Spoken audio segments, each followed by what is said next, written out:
ఎర్రగొట్టే కారం రంగు రుచి ఆచి కారం పొడి. రాష్ట్రంలోని కాంగ్రెస్ ప్రభుత్వం హామీల అమలులో విఫలమైందన్నారు జాగృతి అధ్యక్షురాలు కవిత. మహిళలకు 2,500 రూపాయల పథకం అందించాలని డిమాండ్ చేశారు. జాగృతి జనంబాట కార్యక్రమంలో భాగంగా కొత్తగూడెంలో పర్యటించారు. కొత్తగూడెంలో కవితకు కార్యకర్తలు ఘన స్వాగతం పలికారు.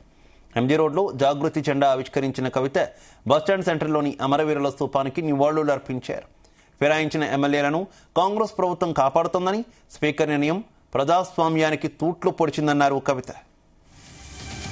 ప్రైవేటీకరణ వైపు వెళ్తున్నటువంటి పరిస్థితి, బొగ్గు బ్లాకులు సింగరేణికి రావాలని అడిగితే డైరెక్ట్ గా అలొకేషన్ లేనటువంటి పరిస్థితి, కంప్లీట్ గా ప్రైవేట్ వాళ్ళకి ఇస్తున్నటువంటి పరిస్థితిని గమనిస్తున్నాం.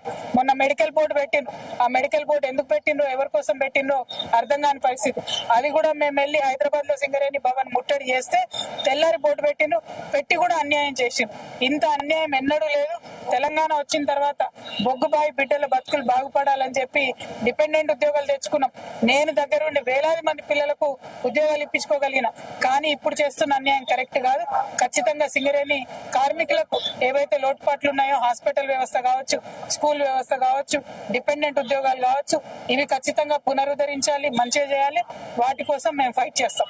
ఓవరాల్ గా కొత్తగూడెం జిల్లా అభివృద్ధి మరి ఎక్కడ ఉండే, ఎక్కడికి వచ్చింది, ఇంకా ఏం చేయాలనే అన్ని అంశాల మీద మేము కూలంకుషంగా ఈ 2 రోజులు పర్యటన చేయబోతా ఉన్నాము. దాంతో పాటు మీ అందరికీ తెలిసిందే, ఇవాళ తెలంగాణ రాష్ట్రం వచ్చింది. మరి తెలంగాణ రాష్ట్రంలో ప్రజాస్వామ్యం పరిడవిల్లాలని అనుకున్నాం. కానీ నిన్న స్పీకర్ గారు ఇచ్చినటువంటి తీర్పు ఏదైతే ఉందో అది చాలా దారుణంగా ఉంది. ప్రతి ఒక్కరికి తెలుసు ఆ ఎమ్మెల్యేలు మరి బీఆర్ఎస్ పార్టీని విడిచిపెట్టి కాంగ్రెస్ పార్టీకి వెళ్లారని. అయినా సరే స్పీకర్ గారు ఎటువంటి ఆధారాలు లేవని చెప్పడం అంటే ఎర్రగొట్టే కారం రంగు రుచి ఆచి కారం పొడి.